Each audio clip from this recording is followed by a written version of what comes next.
पोचून नाही का नाही. कोंबडे का हा आले. लय कोंबड्या आहेत, काय सांगू. किती एवढे कोंबडे किती कोंबडे होते कमी इथे 100 कोंबडी होती.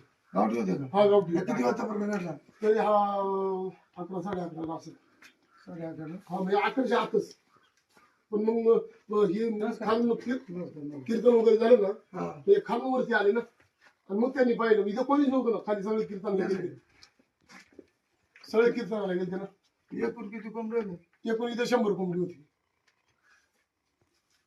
जागे मारलं जायची ना हे आता किती काढले सगळ्यांची पार.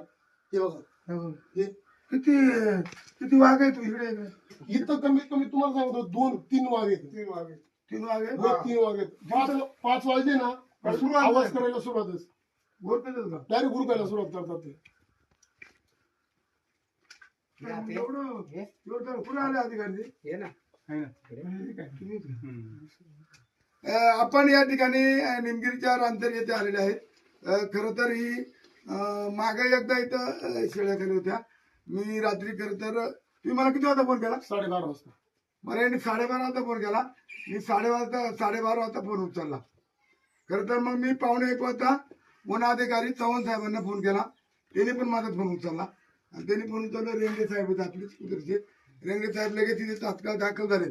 खरं तर साहेब मी तुमच्या अगोदर पोहोचलोय. म्हणजे या ठिकाणी खरं तर अशी वाईट परिस्थिती आहे.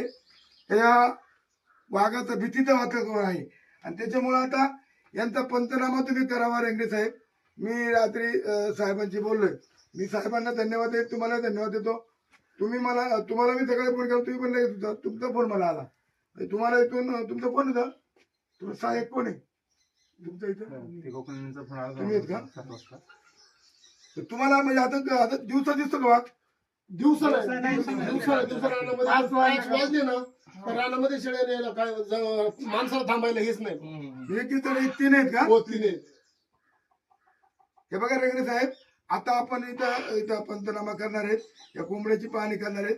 तिथे कुठेतरी बघतो इथंच काल जागे होते. हे जागा बघा इकडे ना गावकरी इथं बघा नाही